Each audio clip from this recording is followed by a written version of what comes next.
What's going on, everybody? Figured it was time to go ahead and show you my new toy. I'm sure you guys have seen it in the videos lately.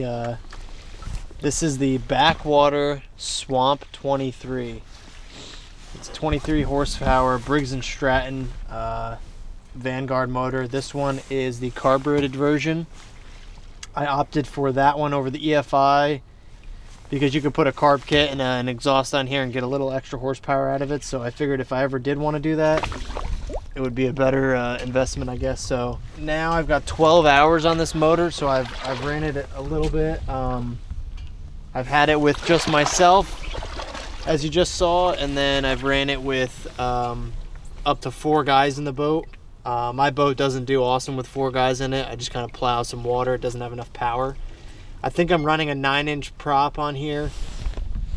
And yeah, so I just wanted to give you an overview, and there's not a ton of videos online about this motor, so I wanted to show you.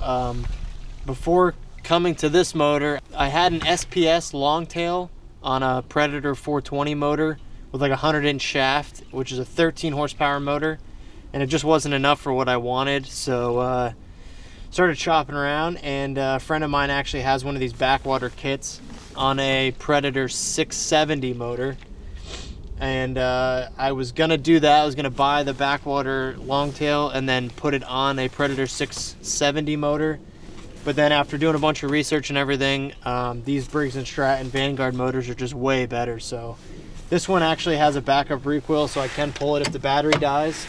It charges the battery, so it's an awesome motor. There's a ton of features. I had mine installed with a tiny tack on it so I can check my RPMs and my hours just to keep track of it. But from Backwater, these motors, from what Jake told me, they're tuned specifically for Backwater. They idle a little bit lower and they rev a little bit higher, and they come with stainless steel exhausts. At least this version does. So it has electric start, the whole shebang, and yeah, I love it. I haven't had any problems with it.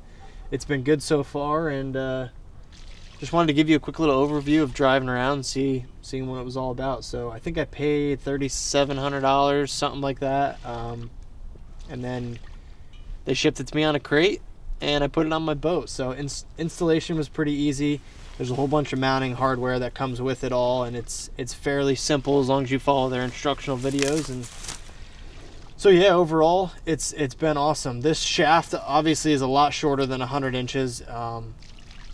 And the big thing about these is they're very well built compared to some of the other brands. They're very strong.